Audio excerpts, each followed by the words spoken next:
پر تحریر کیا ہے کہ جس طرح عبداللہ ابن ابی سلول اصحاب رسول صلی اللہ علیہ وآلہ وسلم میں تھا، یعنی منافق تھا یہ بندہ عبداللہ ابن ابی سلول، ویسا ہی اشعث علی ابن ابی طالب علیہ السلام کی جماعت میں تھا، یعنی یہ بھی منافق تھا، اور یہ دونوں اپنے اپنے عہد میں چوٹی کے منافق تھے۔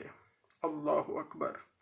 جنگ یرموک میں اس کی ایک آنکھ ضائع ہو گئی تھی، چنانچہ ابن قتیبہ نے المعارف میں اسے کانوں کی فہرست میں درج کیا ہے، اور حضرت ابو بکر کی بہن ام فروہ بنت ابی قحافہ جو پہلے ایک ازدی کے نکاح میں تھیں اور پھر تیم وارمی کے عقد میں تھیں، تیسری دفعہ اسی اشعث سے بیاہی گئیں، جن سے لڑکے محمد، اسماعیل اور اسحاق پیدا ہوئے، 3 بیٹے پیدا ہوئے۔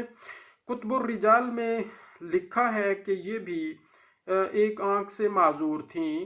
ابن ابی الحدید نے ابو الفرج سے یہ عبارت نقل کی ہے، جس سے واضح ہوتا ہے کہ یہ قتل امام علی علیہ السلام، قتل امیر المومنین علیہ السلام کی سازش میں برابر کا شریک تھا، یہ اشعث ابن قیس۔ اس میں لکھا ہے جی، شب ضربت عبد الرحمن ابن ملجم، لعنت ہو اس پر، ابن ملجم پر، اور اشعث ابن قیس، اس پر بھی لعنت ہو۔ یہ دونوں کیا تھے؟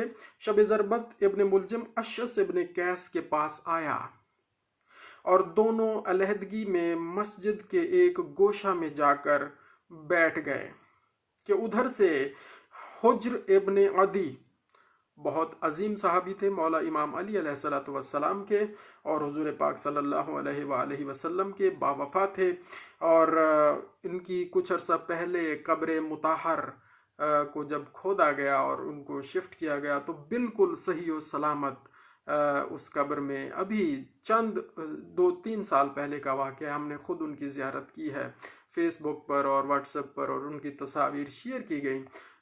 بہت عظیم صحابی تھے، اور ان کے چہرے پر جو شہادت کے وقت جو زخم لگا تھا وہ زخم بھی تر و تازہ محسوس ہوتا تھا اور بالکل صحیح و سلامت موجود تھے اپنی قبر مطہر میں، یہ حجر ابن عدی۔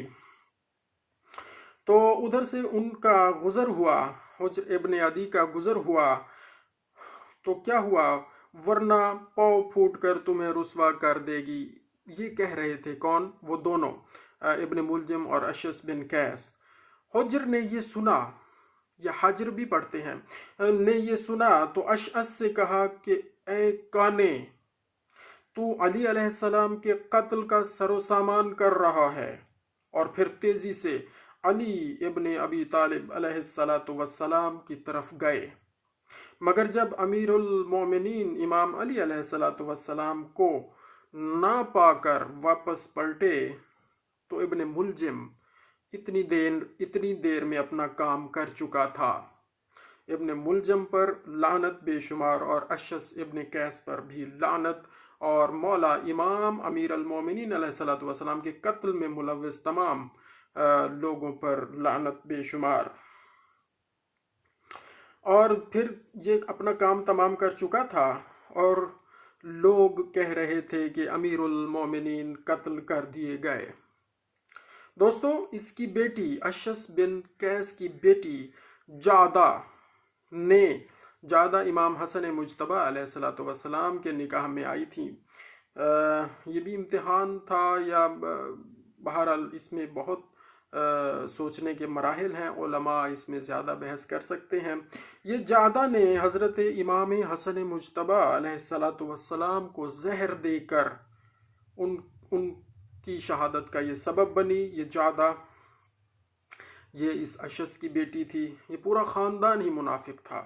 چنانچہ مسعودی نے لکھا ہے، آپ کی زوجہ یعنی آپ امام حسن مجتبی علیہ السلام کی زوجہ جعدہ بنت اشعث کندی نے امام حسن مجتبی علیہ الصلوۃ والسلام کو زہر دیا، اور امیر شام، میں تو اسے غریب شام اور فرعون شام کہتا ہوں، نے اس سے یہ ساز باز کی تھی کہ اگر تم کسی طریقہ سے حسن کو زہر دے دو تو میں تمہیں 1,00,000 درہم دوں گا اور یزید سے تمہارا عقد کروں گا۔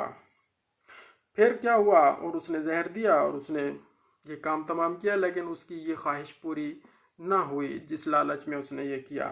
اس کا بیٹا، اس اشعث بن ابن قیس کندی لعنتی کا بیٹا، اس کا تین بیٹے تھے نا، محمد اور اسماعیل اور اسحاق، یہ تین تھے۔ ان میں سے جو محمد تھا، محمد ابن اشعث، کوفہ میں حضرت مسلم کو فریب دینے اور کربلا میں خون سید الشہداء بہانے میں شریک تھا۔ یہ دیکھیں اس خاندان نے اہل بیت اطہار پر کتنے مظالم ڈھائے اور کتنی منافقت کی، شریک تھا۔ مگر ان سب باتوں کے باوجود بخاری شریف، مسلم، ابو داؤد، ترمذی، نسائی اور ابن ماجہ کے راویان حدیث میں سے ہے کون؟ یہ محمد ابن اشعث۔ دوستو، سوچنے کے مقامات ہیں۔ اللہ تعالی ہمیں صحیح طور پر دین اسلام کو سمجھنے کی اور اس پر عمل کرنے کی توفیق عطا فرمائے۔ جزاک اللہ خیرا۔ اللہم صلی علی محمد و آل محمد وعجل فرجہم۔